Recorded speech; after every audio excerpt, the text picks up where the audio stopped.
I really firmly believe as a midwife, my roles are to be a gatekeeper, an intercessor, and a guide. And, when I walk into a room, especially as an intercessor, am I bringing my own stress into my prayers for her? Am I bringing my own baggage? Am I focused on me? Am I bringing in pure hands and a clean heart? Or even especially like with newer birth workers, am I bringing in overexcitement?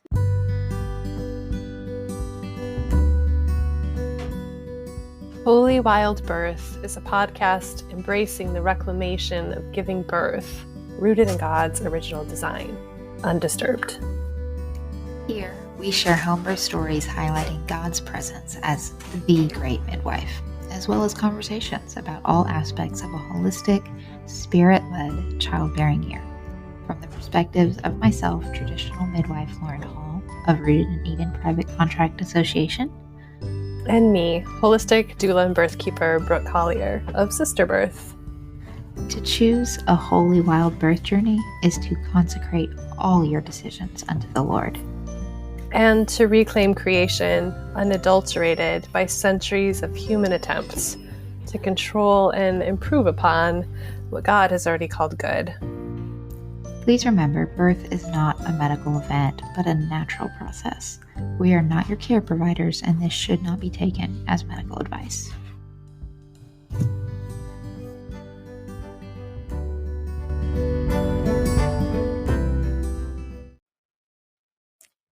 Welcome to this episode of Holy Wild Birth. Today we are going to talk about cultivating an ideal birth team. This is for mamas, but this is also for birth workers, from midwives to doulas, birth keepers, etc. We are going to talk about just really coming into alignment with the Lord's will for those who are supposed to be in this space and what it looks like to cultivate that. So I hope that you enjoy their listen. Right.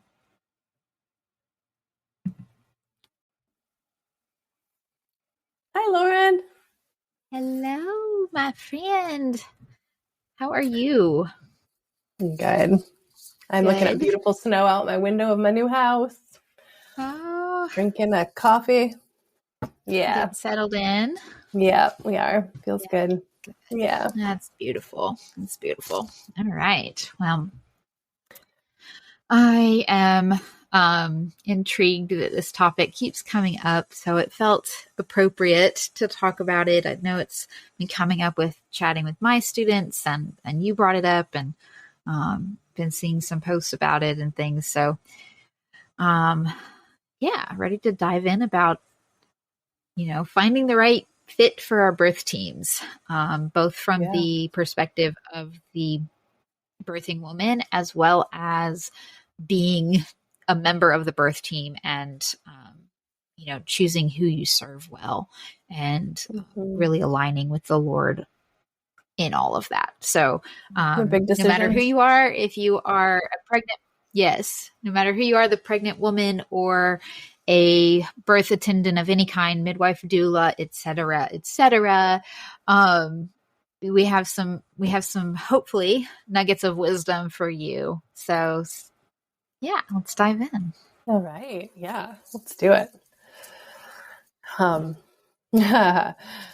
guess the first thing we would wanted to talk about was just the role of time and prayer.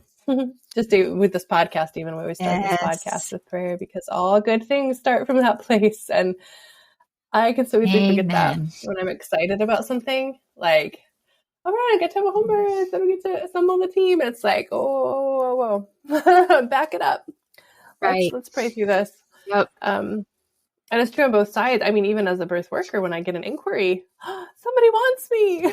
Like, they might want to hire me to be at their birth. So I'm just thinking about that. Like, these are exciting decisions. And sometimes in excitement, we can just plow forward. And so there's just that word of reminder for all of us to make sure we're pausing and checking in with the Lord and allowing him space to speak into it on either side of the equation.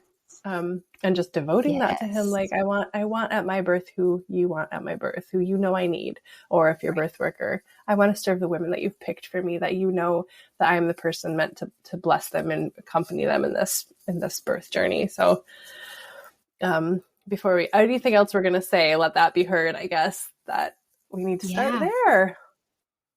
Absolutely. And I think that is a foundational, right? Like, we have to incorporate him as Christ followers as the center of every part of our lives, right? And I think it's so easy to either get, as you were mentioning, like the excitement, but even like the familiarity, like, right? If we're sometimes where it's a third, fourth time you're, repeat, maybe you're using the same doula and the same midwife, and it's just kind of like, okay, I'm going to call my midwife, which I'm not saying that like that's wrong by any means, but like, I have absolutely heard of women going, man, I just have a check. I need to choose something different this time. And, and just being sure that you are peppering every single situation and every single decision we make with the Lord's guidance first. In fact, I actually make this a required like practice in my like screening process, and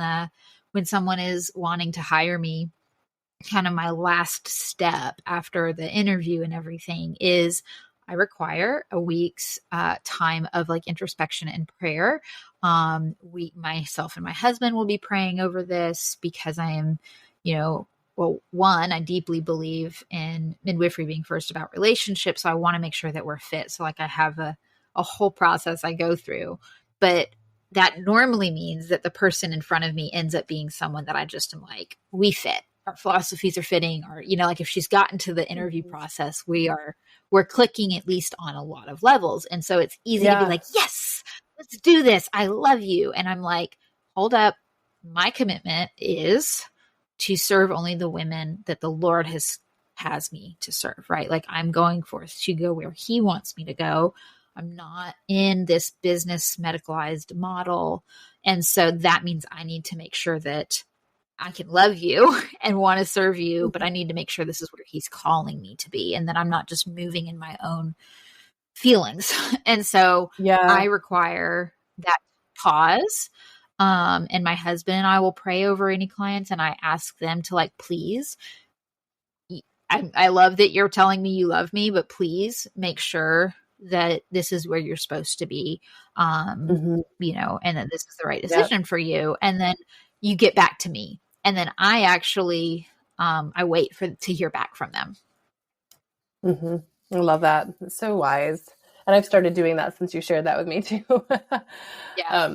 But yeah. And sometimes sometimes a no isn't even because it's not a good fit. Like sometimes it might be, right. I wonder if you've ever even had this happen where like you felt the Lord saying no, even though you were like, I'm actually aligned. I feel like I should do this, but the answer is no. And then maybe only in hindsight do you see maybe there's something that was going to happen in your life that God knew you needed to not be on call for, or you needed to be in a different place at that time. So you couldn't serve that person. So it's not even personal. It's not like bad fit. Yeah. Yep. Yeah. Multiple times has that occurred for me. And I think the first and most profound one for me that I will always, why this is really rooted for me. And I'm so thankful because this was on her. She felt the Lord leading and said, I don't know why, because I love you and I want you to come to my birth, but I feel like the Lord is saying, I need to have a midwife locally, and I can't, and this was, for those who maybe don't know, I travel or have been traveling to births. And so she was I feel like I need to have someone that's like really local for some reason. And I don't know why. Maybe it's about my community. I feel like the Lord is saying we have to not be in this relationship. And she was like bothered about it. And I was like, hey, you do what the Lord needs you to do. Like that, I will never like say, well, I'm not going to be hurt by that. Like it just wasn't. I was a little like, okay, I'm confused because I was super excited about it. The day she gave birth, I was at the bedside of my dying grandmother. And, I just am like, the Lord knew, right? He knew where I needed to be. And it was such a gift. And she had such a great team. Like she ended up having a beautiful birth team that she, you know, it was exactly what she needed. Like God took care of both of us.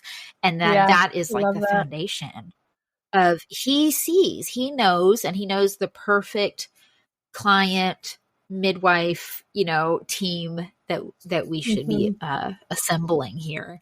And so it's just, it's about letting him assemble that, right? Yeah, that's a great example of that. Beautiful. Yeah. That gave me Holy Spirit shivers, just how he loved you both so well through that decision that neither of you fully understood in your rational brains, you know? Yeah. It was so beautiful because she wasn't sick. There was no reason to know. And I would have been in a completely different state. And instead I was serving someone 30 minutes from my grandmother. And I mean, it was just amazing. It was just beautiful. So amazing. Yeah, that's why, I mean, it's also a good reminder to just listen to those quiet little hesitations or like, something, even if you don't like, sometimes that voice of like, actually that's a no is so quiet. They can almost miss it or just run right through it. So, I mean, props to that mom for listening to that. Yeah. That's not always easy to do. Very grateful.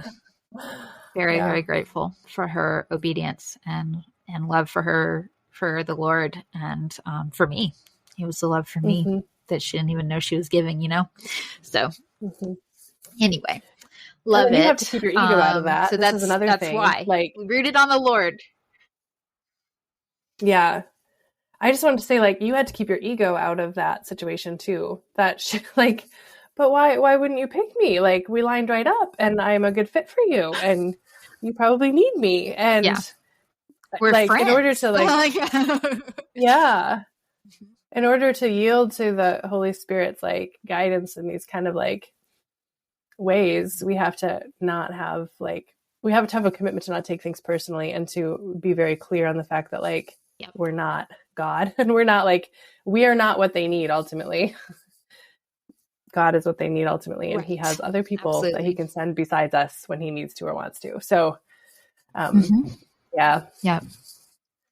same as, and I would also say, and I mean that mom, I think, and like if a midwife turns you down, like, and are you able to take that as like, she doesn't hate me. This isn't personal. There's just, for some reason, God has something different and better for me. And I don't have to like internalize that as I did something bad or I'm not good, not likable or whatever. Yep. And like, I have, just kind of a phrase I say, you know, like, and I it wasn't mine. I heard it from somewhere many years ago, I'm sure. Because it's something people say a lot, but it's just that there's a midwife for everyone, but I don't have to be the midwife for everyone. Right. And it's this place of being very selective of who I choose to serve. Not even just for me, but for her. Like if I'm not the right fit, then I'm bringing things into her birth room that don't fit her. I'm not able to serve her well. And so it's like, I'm going to be very selective of who I am serving. And I'm hoping that they are just as selective and that they're finding that like specific type of provider, doula, birth keeper, midwife, co-care OB, like whoever is listening, like whatever you're building your team, like be selective. Like you don't have to take the first thing you find that fits your practical things, like, you know, the finances and the location and the, like, if, you know, like there's so much understanding that is like the practical to-do list of what they need to hit, but like that's so surface level. And so I don't know. I hope that as we talk about this, it's like dive deeper into finding that perfect fit for your birth team. Yeah. I just realized that these questions can seem a little bit, I'm aware that some of our listeners probably live in midwife deserts where there's not a lot of options, and the ability to be choosy feels like a luxury item, you know, not like that's not a real item, or it's not something I can actually do because there's one or two midwives in my entire area, and so it's them or no one. So I just want to acknowledge that I see those of you who are in that situation. And we don't mean to like discount that, but I think we talked about this in the midwife rightly ordered episode a little bit, how like if your midwife can't be all the things that you need and want in your team, sometimes you have to get creative about other ways to bring in elements that you require or needs that you have. So, but that said, where there is choice available to you, we have some thoughts to share here. For sure. And I think on the other side of that coin, there has to be a little bit of a conversation of like, you don't have to always settle, right? Like you can, like one, prayer, start going, circling back around. Are you praying over that decision or going back from an experience of, well, the last time I was pregnant, there was nobody around. And I guess that's just what my options were.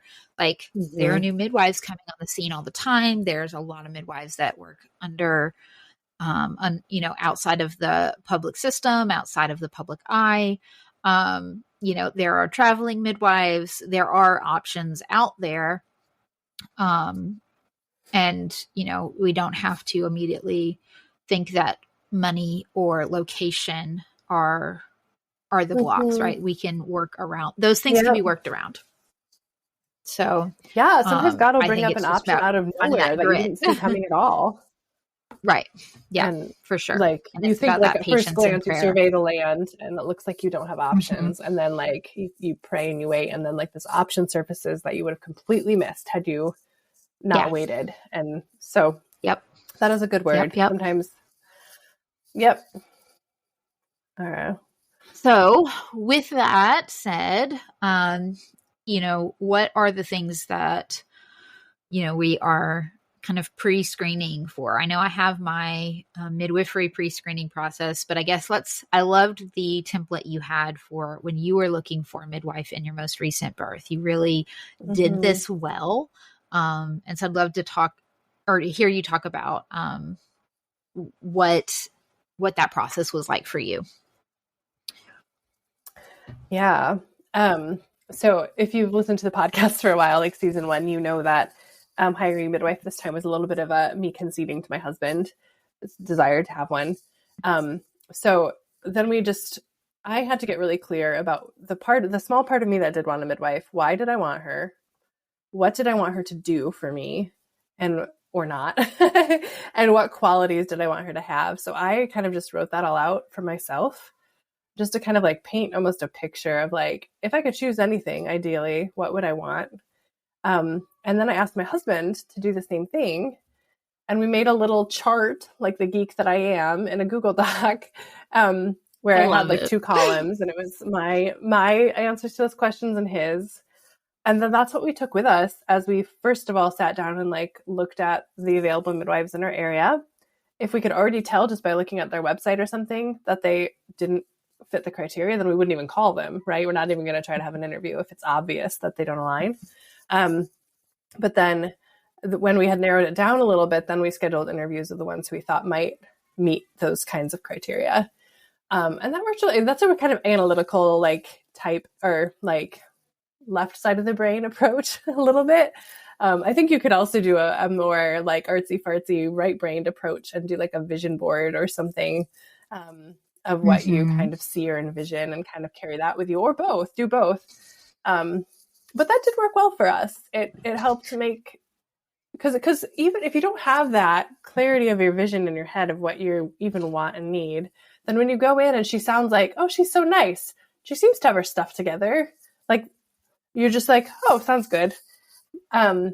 But you're not getting into maybe some of the nuance and particular unique to you things that maybe really do matter to you, but in that moment you're just hearing she seems great instead of like, is she aligned with me? Because there's a difference between a midwife being great in general and her being aligned with you.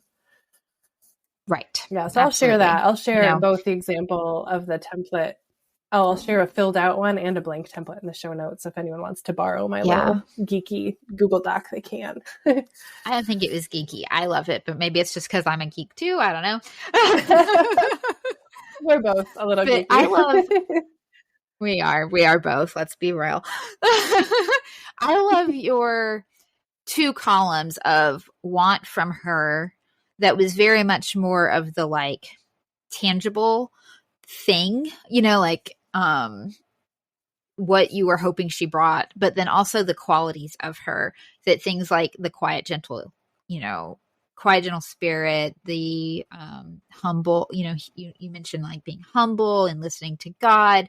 And, like that is that's that, like, how does she make you feel, right? Like, how do you feel in her presence? What's the quality of this person that you're inviting? And I would even say, like, doing this, whether you do it on paper or whether you are doing it in your mind or in a more of an artsy, dream board, magazine collage, whatever you want to do.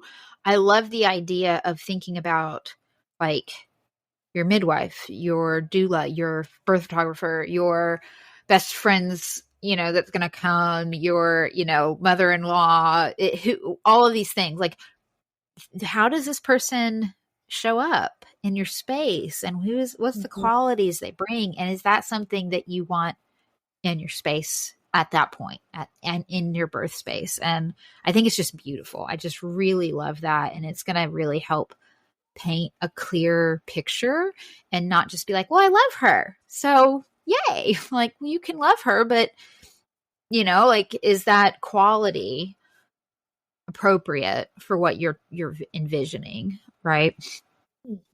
Yeah.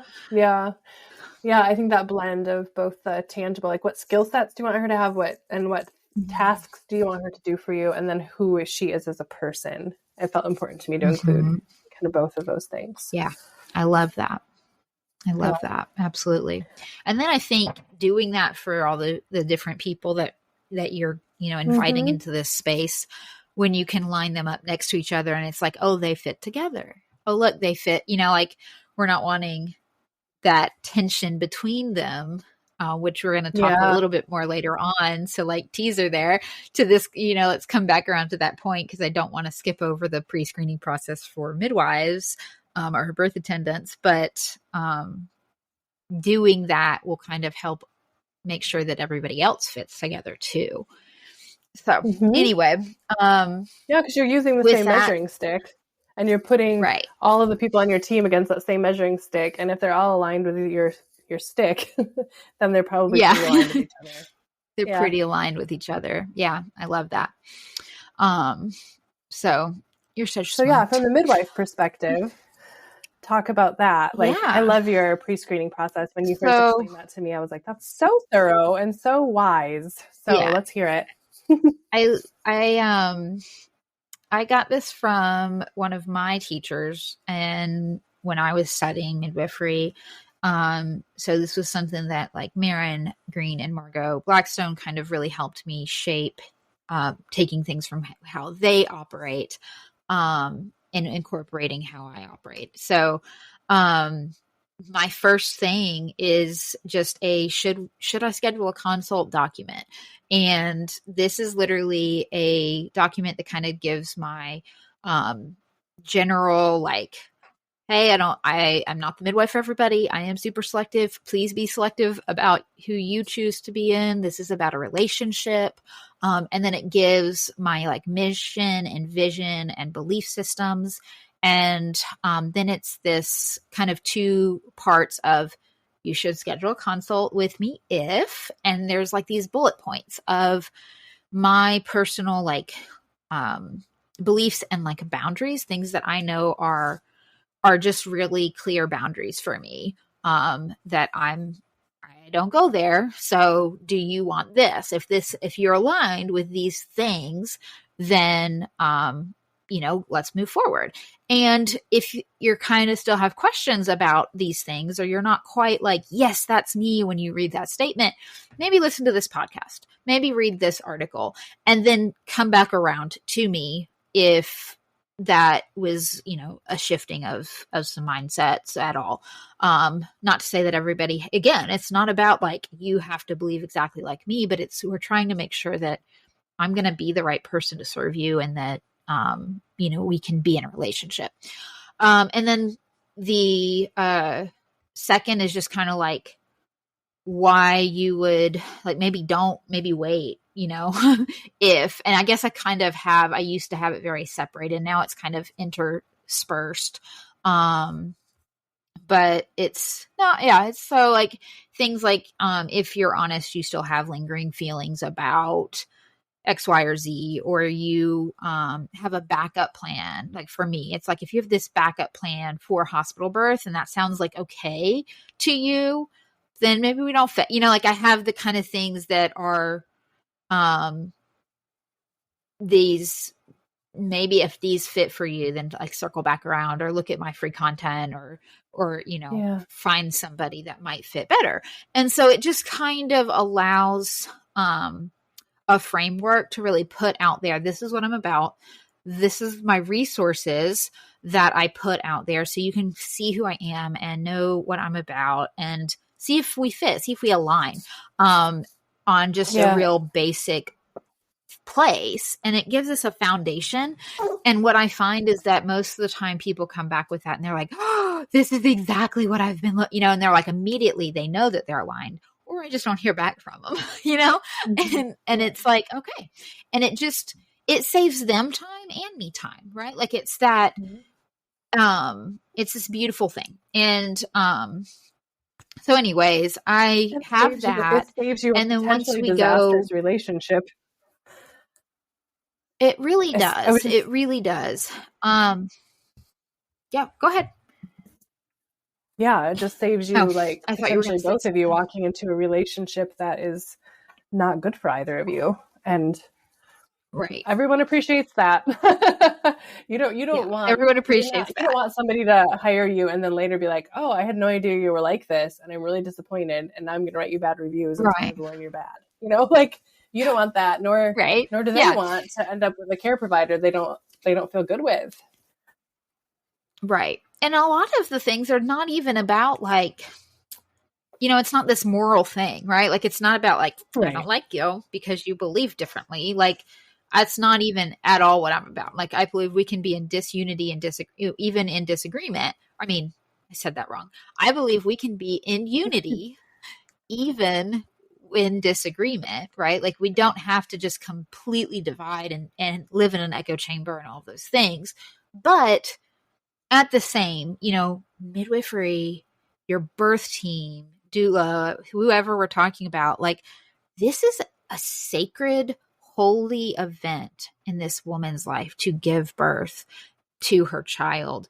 And she's likely going to be, like she's going to need to be able to bear her soul to you and her body. And, like she's going to be probably unclothed for sure. Like there's just, there is true, deep intimacy. This is not hiring somebody to clean your gutters, right? Like this is a deep relationship, and you wouldn't just be like, I don't know, swipe on Tinder, left, right, whatever that app does. I don't know.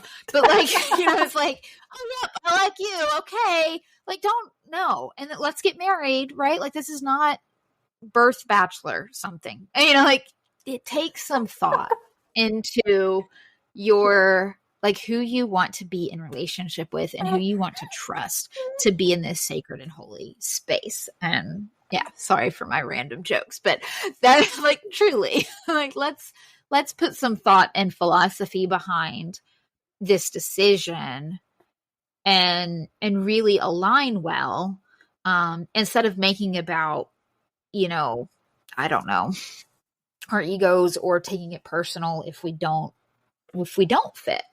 So yeah, anyway, so I do that. And then the next kind of step on that journey is, okay, great. Like if that, document really resonated with them, then I send them a Calendly link and they're able to just jump on my calendar and we have like an interview. And I have interview questions and I encourage them in that document to come with their interview questions. Like don't just like, okay, we matched, so let's hire. Like it's that, please come and ask me questions. Like, please actually know what you want. Right. And in the same, I have my specific questions, and most of the time I'm listening to them and half of my questions get answered before I even have to ask them. But then I have very specific questions. And I'm not trying to sell myself. I'm not trying to like get hired. It's not my purpose. I'm trying to see if we actually really mesh, and that I would actually be able to serve her. Because if we don't mesh, then I'm going to just be an obstacle for her. And that's not why I'm in this work. So, I have that interview process, and then I have the week of prayer requirement that I mentioned at the beginning. That's so good. Yep, that's a great process. Oh, I didn't mention I won't talk about that. Never mind. Now we're all curious what you were going to say. Right. Well, wait. Okay, whatever. So I have an imaginary paywall. So in that document, I have this consult that no, we're gonna stop. We can mark it and just remove it, because like it doesn't become a paywall anymore if everybody knows about it. Good point. Okay. All right. So I just hit the marker. Okay. Yeah, I marked it. And there was a pause, and then I remembered. I was like, there's 4 things that I mentioned. What's the 4th thing? That's the one you don't want to talk about. There should be yeah, because then it just doesn't work. Totally. All right.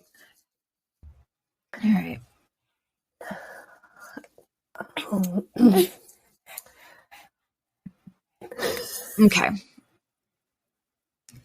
So yeah, that's my process. And I think really in the making of that, I had to really build out my philosophy, right? Like I had to know my ideal client in order to make the should I schedule a consult and the questions that I ask in my interview.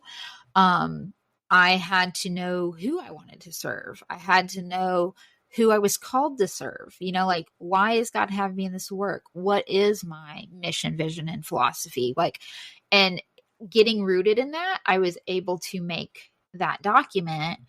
And I would say that, that's the mom's responsibility as well, is to know her philosophy. Like, ask those questions. Who is that? Who would be aligned? Fill out the thing that you're offering, that little template. But like, know your philosophy. So even maybe take some time to write out your birth philosophy and your birth vision board, and what does that look like for you, and who can you see in that birth space, and then you can make those lists better.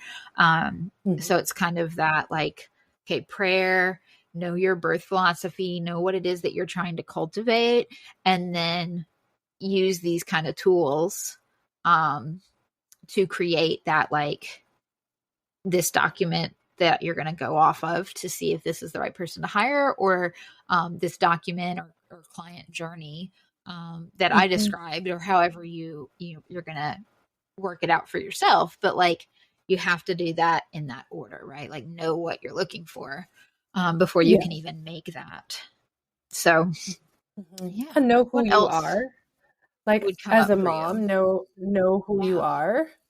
And like, one thing I often ask women who are considering hiring me is like, what sorts of things do you usually tend to want or need when you are going through something challenging, or you are in a state of discomfort? Like, and then, so then you can think, if you, from that place of knowing that about yourself, what kind of person do you need to be in that with you? Or, so it's knowing both your birth philosophy, but just yourself as a person too, and what kinds of personalities you tend to do better with or not do so well with. And whether you like somebody to be really close and in it with you physically, like touch, or whether you want somebody to stand off further and give you lots of space. I think it's just what's coming up for me, though, as I was listening to you talk, is I've had some midwives tell me that they are a different midwife for every woman they serve. And I wondered if you could speak to that a little bit, because I think there's some truth in it. And then there's also some not truth in it, right? Like, there has to be this centerpiece that is, this is unchanging about you. This is always going to be true about you. But it is, I think, true that a good midwife will know how to read and be responsive to the woman in front of her, which might mean that she does certain things in one birth that she might not do in another one. So you can't, you know what I mean? For sure. What are your thoughts on that idea? At first I was a little confused by the statement. Uh-huh. Because it sounded a little, my initial reaction was like, that sounds like being a chameleon. But as you like described what you meant, I absolutely can understand that thought process as you build it out. Because like there are women that they're at different stages of their journey. They're calling for a different, for maybe more, not me to be a different midwife, but maybe for me to use different or more of my skills, right? Like maybe she has a little bit more trauma, birth trauma in her history, and she really, or like loss. I find like some women who've really gone through a lot of infertility or a lot of loss want a little bit more hand-on than I would typically do. And maybe that's a little bit more labs. Maybe it's they want just a little more checking in around, like maybe they want the Doppler at the very beginning, whereas normally I wouldn't use the Doppler in first trimester, right? Like, but she has that need. And I guess to me, I don't see that as being a different midwife as much as, because I'm showing up as me. I think I don't identify with my skills or my tools. They're just that. They're just skills, they're tools in my bag. They are things that I can reach in and offer her as she needs them. Yeah. But it's not, they're not who I am. So I don't know that I can fully agree with this statement, even though I think I understand the premise. That makes sense. I don't change as I don't change as a midwife, but I can get the sentiment or the thought process of this woman really feeling the need to, I don't know, have whatever skill used more, or just being in a different level of her journey, right? Like maybe she wants a vaginal exam to really know if she's progressing. And, and hopefully we've had those conversations, right? We've talked about this isn't going to be a dilation isn't a marker of whether your body is working or not. All of this whole picture is. But sure, if that's what you really want, I can absolutely do that for you, because I'm not the midwife who never checks. While I rarely ever check a woman, I'm not the midwife who doesn't check you. I am just, that's a tool. It's just a tool. And there's a sacred way to use that tool. If that makes sense. It's something like I don't do that very often. But I don't live in a dogmatic, I never do that. I would never use a Doppler at 8 weeks, like 12 weeks, like I would never do that. No, she's her mental health is important here, and she's asking for that. And so, I will dig that back, out, even though it wasn't on my agenda to necessarily use it. Right. So I think that that's probably what she means. Yeah, I think so. Maybe a better phrasing would be, we could rephrase it as, I bring a different tool bag to every birth or something, like, in other words, out of your knowledge of the person you're serving and your responsiveness to her, you kind of select which tools you're going to pull out and use for her. But you as a person remain yourself authentically across the board at all times. And you would have to be honest if there was a tool you simply don't have available to use like that. You'd have to be upfront about that. Like, for some reason, I've noticed the midwives who will not suture. Like, that's not a tool they will ever pull out of their bag because it's not in their bag, metaphorically and literally. So, that kind of thing we need to be really upfront about. Yeah, for sure. Yeah, and there's definitely, we need to think about metaphorical tools that I'm thinking. When I think of tools, sometimes I'm thinking my hands, right? Like I'm thinking of a skill of showing up and being quiet. I'm thinking of prayer. I am thinking of, all of the things, right? And not just the Doppler, the suture, the IV kit, the, catheter, whatever, all of the medical tools that some midwives carry and some don't. Like, I'm not going to carry oxygen. And so that would be something that I have a whole document as to why. And if that's asked, I share that. So that's not going to change. There's going to be some things that I have a firm boundary around of like, nope, I will not administer that. I will not use that drug. I will not use XYZ because of my own comfortability level, my own conviction, my own skill level, and I'm talking vaguely because it's a big, there's so many things here that we could be pinpointing down on. But I would like to say that I am me always. But what parts of she, is desiring and needs in her space, is always different, right? Like, I'm not a different mom to my kids. I'm the same mom to all of them, but they all have, days and times that they pull something from me that's different. And that they need more of from me than the other, right? Mm-hmm. Absolutely. Yeah. Yeah, I'm glad you clarified that. I did very much mean a metaphorical and literal tool bag. So that's well said. Mm-hmm. Let's talk about, speaking of metaphorical, the intangible things that people can carry into birth spaces. Yes. And how do you kind of like suss that out ahead of time when you're making decisions about who to invite or not into your birth space? Or who to serve as a midwife or not. Yep. And it can sound a little woo-woo, right? But like the energy that people bring into a room is, I think a real thing. And as Christians, we probably think about that a little differently than the world does. But hopefully y'all know what I'm trying to say there. I want to dismantle that just a little bit because I know energy is such a word. It's a big word with neon signs that everybody can do a whole episode. Right? Like that, it scares a lot of the Christian community. And I think that could use a whole podcast, but especially in this particular sense, like we're talking about just like, have you ever walked into a room and there's nothing going on, but that there was just an argument that you just walked up in on and you're like, oh, feel the tension in the room. Mm-hmm. Back up. I don't know what's happening here, but or your husband answers the phone and he's not saying anything, but his countenance tells you that something really bad just happened, something really exciting just happened. Like it's that, what's going on? Tell me. Like what?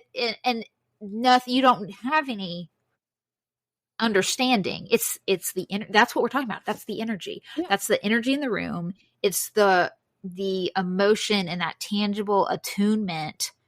Very, very like psychological. What's the word I'm looking for?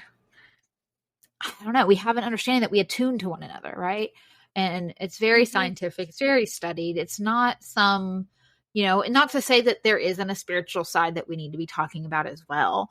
But there is an attunement on a very realistic, this realm understanding that is energy, and we're all made up of energy.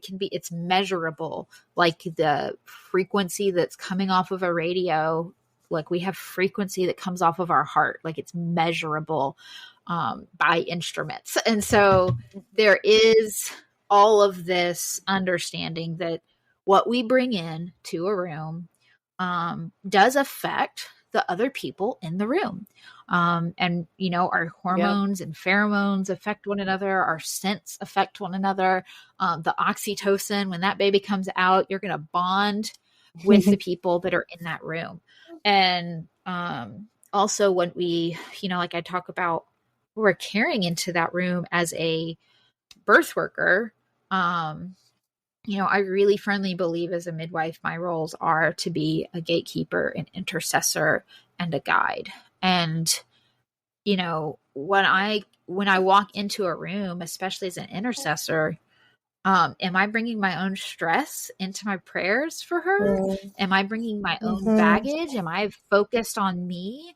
Am I bringing in pure hands and a clean heart? Or even especially like with newer birth workers, am I bringing an overexcitement to this room that like is just too high of an energy to her like calm sacred space, and you're like, yeah, the baby's coming in anticipation, and like Mm-hmm. and then putting that pressure on her, right? Like watching her like a watched pot because you're excited and haven't dealt with yourself to get right and leave, so like leaving your own expectations, your own anticipation, as well as your own like baggage and stress. Mm-hmm. What we carry in, like gets carried in. Like, and so I think from the mom standpoint, I think a good question would be, how do you feel when you're at prenatals with this person? How do you feel leaving that interaction? Are you at peace? Are you soothed by her presence? Or are you, like, is there energized? Like, is that like, does it leave you high and lifted up, like uplifted? Or are you, not, like, are you like anxious? Are you fearful? Are you like, oh, she asked a lot of questions and I'm not so sure how I feel about that? Like, did it bring tension? So that is the concerns and the thoughts I would be having from both sides. I don't know. Do you have anything else you would add to that? Hi. Hey, Gilbert. Yeah. Gilbert has things to add. My baby's with us now. He has things to add. Yeah. Good points. Good points, Gilbert. Speaking of energy, and this isn't just for your birth workers that you're choosing, but also like any family members or friends. Like sometimes when you're having a home birth, especially, you're going to have people who like think it's so cool and they want to like witness or attend that. Or if it's just a grandparent who wants to witness their grandchild coming into the world, whatever. But we need to be feeling out the energy and the intangible baggage of those people too. And I mean, I think you've probably been there. There's that person in your life who you can, when you tell them you're having a home birth, you can feel their discomfort or disapproval radiating off of them almost. Even if they don't say it, you can feel it, That's the kind of thing I'm talking about. That's probably not somebody that you want to invite to your birth, even if they're very excited about your baby, even if they love you very much. Like, they're bringing that with them, unless they can work it out before your due date, which sometimes that happens. Like I've seen committed grandmothers find a way to work through their fear so that they can show up in the right way for their daughter while she's in birth or in labor. But that will impact you, because especially when you're in labor, you are really susceptible and open in a way that you're not at other times. You are almost more like a tuning fork, and you kind of just pick it all up. So that's why we just have to be really careful. Very open. You're opening about people's intangibles. Opening literally our cervixes and our bodies and our spirits. So yes. And it's hard to say no. Everything I hear so many mom wrestles through this. I'm sure you have trouble that you hear this too, but like almost we feel guilty about saying someone can't come, even though their intangible baggage is like really not okay with us, but we feel like we should say yes, or that we'll be disappointing them if we say no. And that's hard, but kind of got to do it anyway. It's okay. You have permission to set up boundaries for who you allow in your birth space. No one has any right to be present. Like there's not a grandparent right. You don't owe anyone anything to witness this birth. Like that, there's no biblical mandate to it. There's no command that thou shalt allow your mother-in-law to watch you give birth. Nope, it's not in there. So like if you are uncomfortable, like seek peace with your mother-in-law in other ways and exercise good communication skills and set up healthy boundaries, which is not permission to set up walls. There is a difference read the book, Keep Your Love On. It's a great one. But like, set up healthy boundaries, have good communication, communicate those boundaries. Don't expect them to read your mind, and explain to them why it's important to you. Like, I just really want this to be a sacred time between me and my husband, and this is what I need, and I'm sorry that you don't understand. How can we celebrate you being a grandparent? Like, can we plan a, time before I give birth?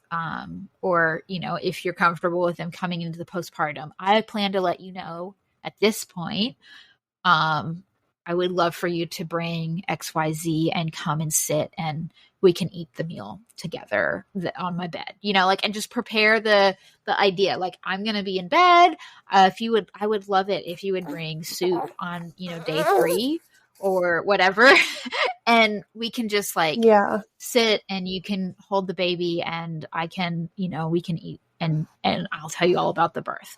Whatever. Mm-hmm. And that's obviously a very broad, example, because I don't know your boundaries for that particular person that you're thinking about right now, but find a way to make connection, and good boundaries without walls, but respect yourself. You have permission to respect yourself in your birth. Amen. Yeah, it's well said. I love that. Boundaries are not the same thing as walls. Yeah. And we don't have to be cold when we set them either. We can be warm, and we can pad our boundaries with a lot of reaffirmation of our love and care for someone, and invitations to come close in other ways. And that goes a long way in how a boundary lands with someone. Yes. Have you heard, this is completely tangent, but have you heard the little boundary song? No, I don't think so. Oh my goodness. There is this, my wonderful sister-in-law sings it all the time. She thinks it's like the best thing since sliced bread. And now my kids are singing it all the time. And it's this, I'm not going to be able to remember it. It's this like song that's like, please stop. I don't like that. I'm feeling uncomfortable. I need more space.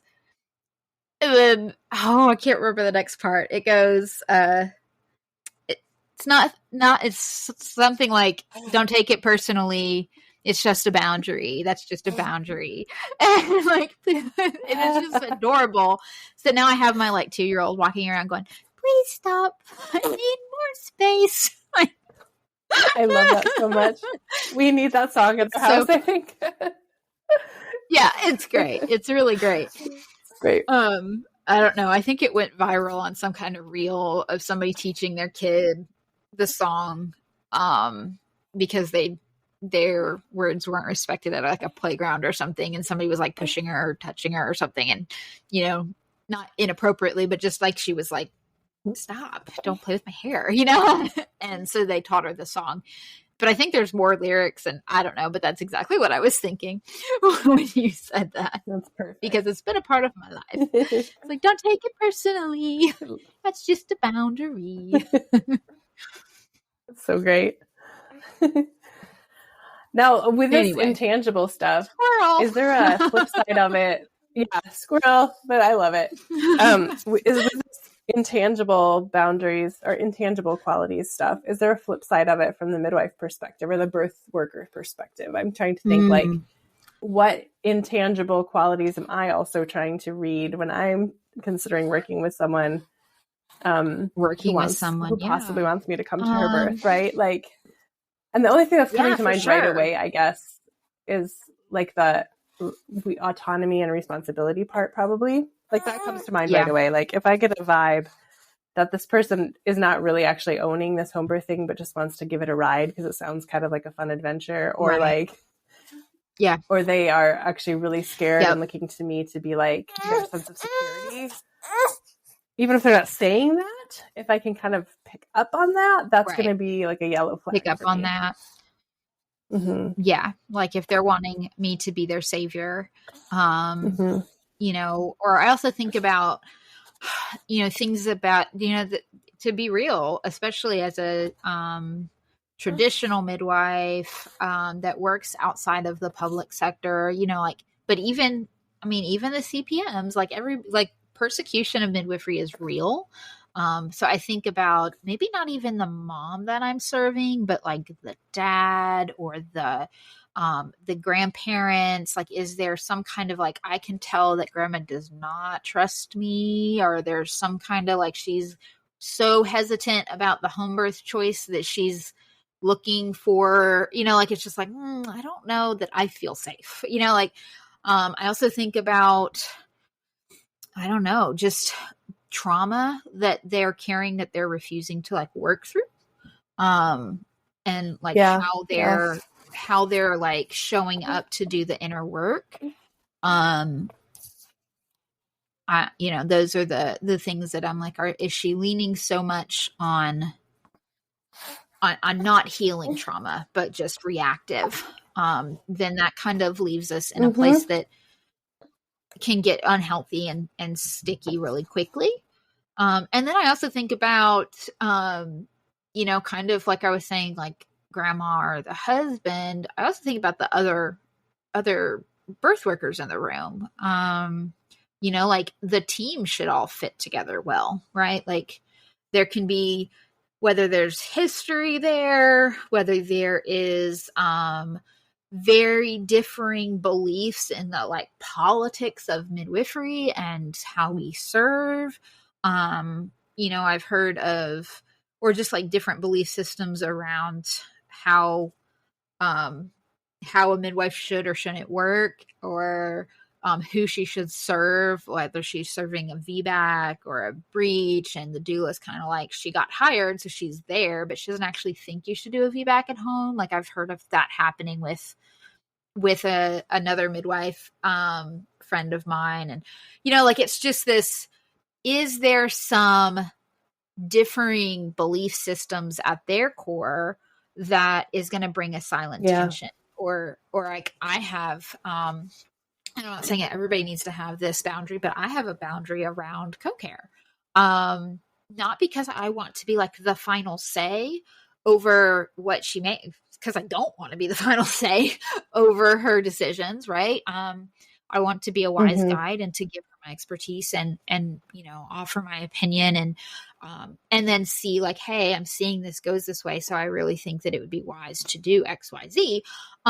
So I'm not saying I'm completely hands off and just in a way of negligence, right? It's okay, I see that you need to add more calories. I see that we need to address this infection or whatever.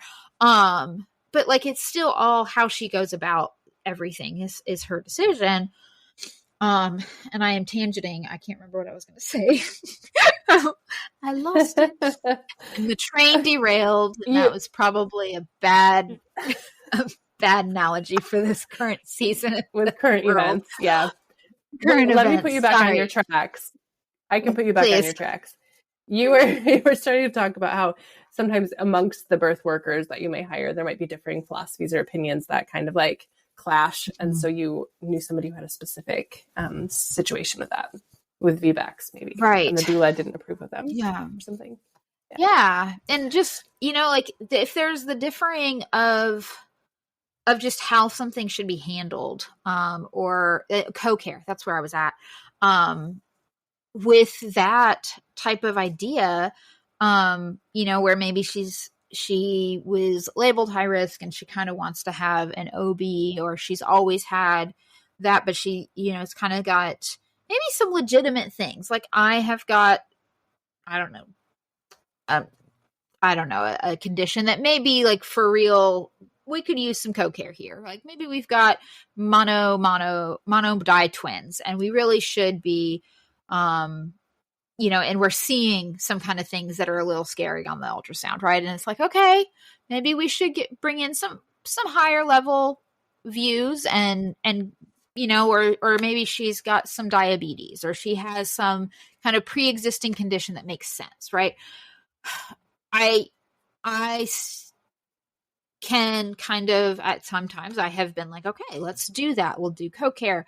And I think that there might still be some times in the future that I would attempt to do co-care, but I don't know, it became a really hard boundary for me, with some women that were wanting to do co-care, with either a CNM so that they could get lab work, or a OB because she had had multiple VBACs in her past, or, and I'm just pulling out, whatever common scenarios that you see in, women's lives, Facebook groups, etc. Not thinking about anybody specific.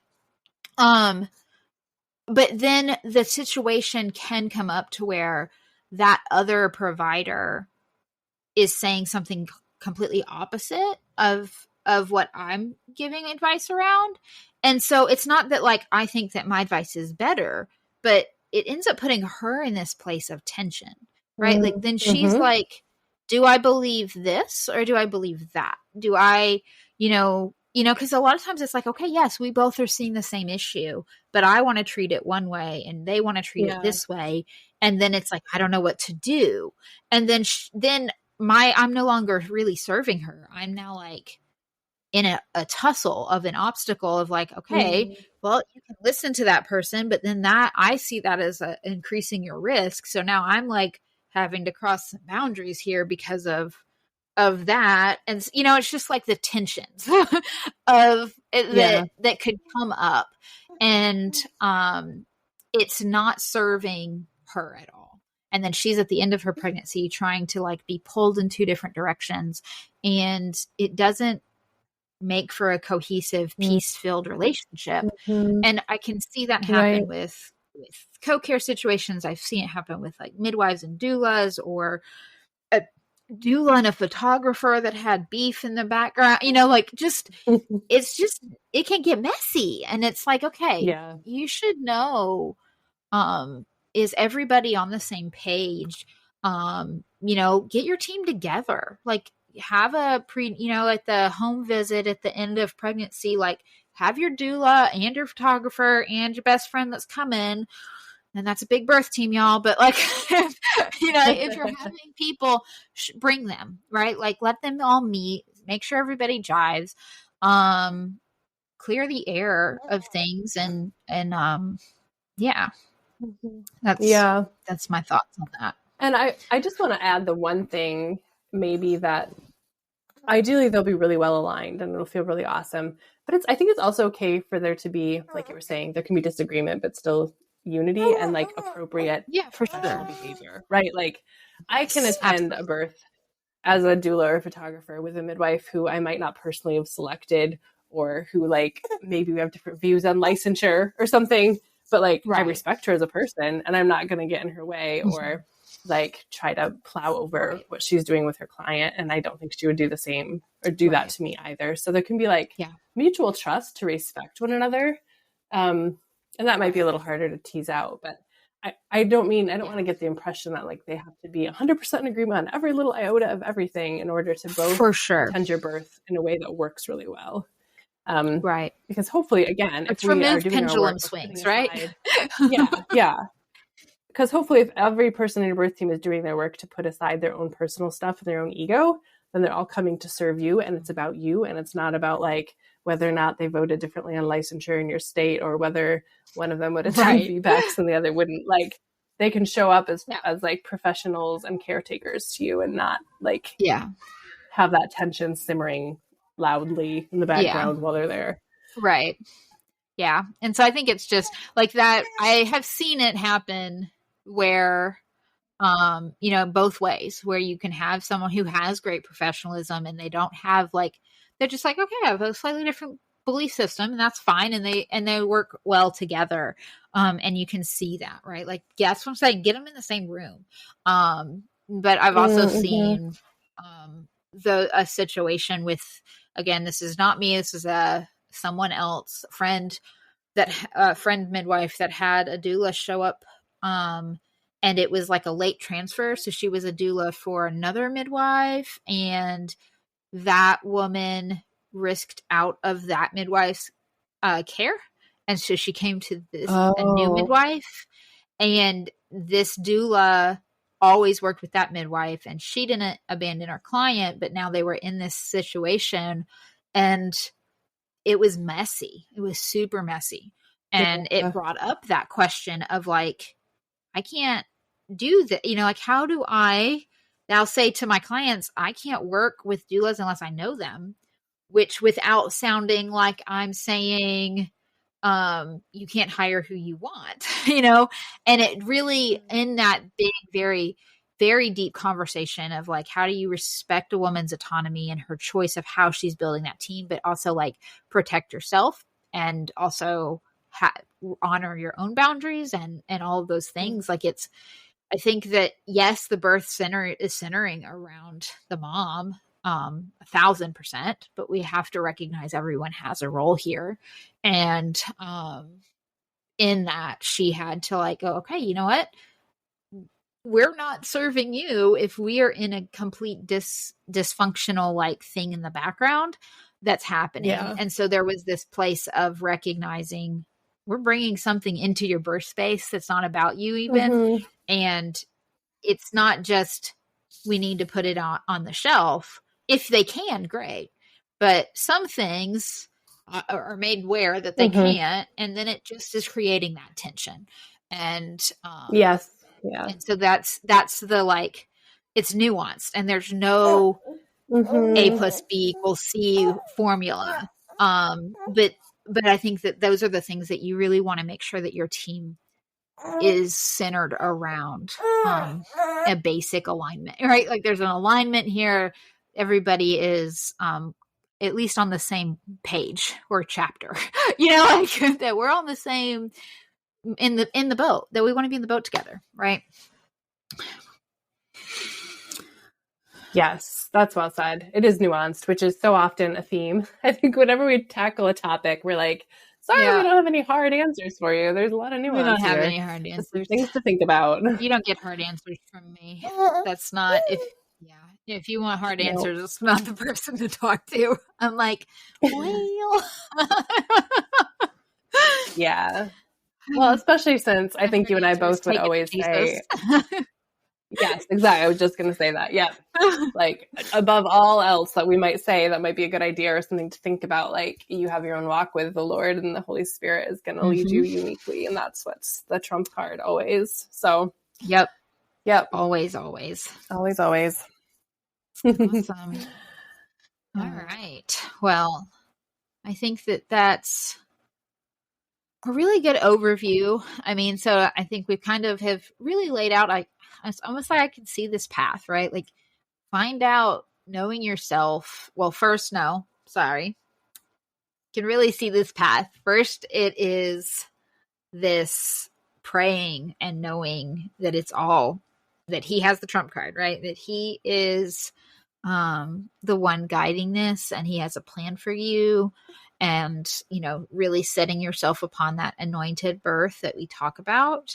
And then knowing your beliefs, knowing your biases, knowing your philosophy of birth, knowing, who it is that you want to serve you / who you are called to serve. And then set up that screening process for yourself. Know who it is that you're trying to hire.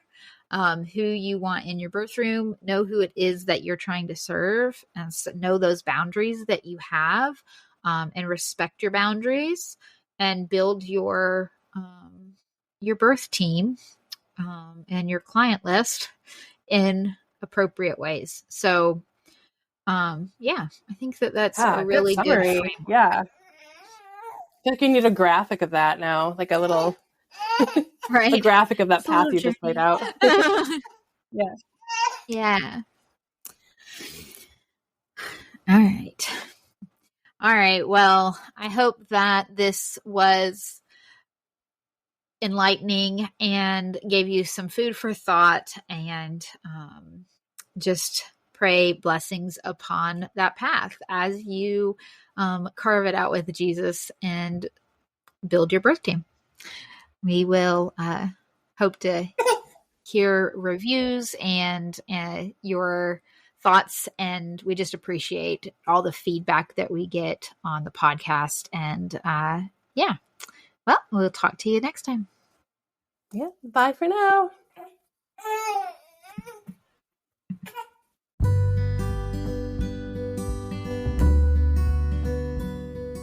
Thank you so much for tuning in to this week's episode of Holy Wild Birth.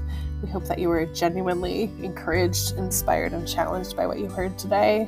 If you're loving what you hear, please make sure that you share it. Leave reviews. That helps other mamas find this content as well. And don't forget to read the show notes, okay? Because that's where you can find our email address if you want to reach out to us and start a conversation.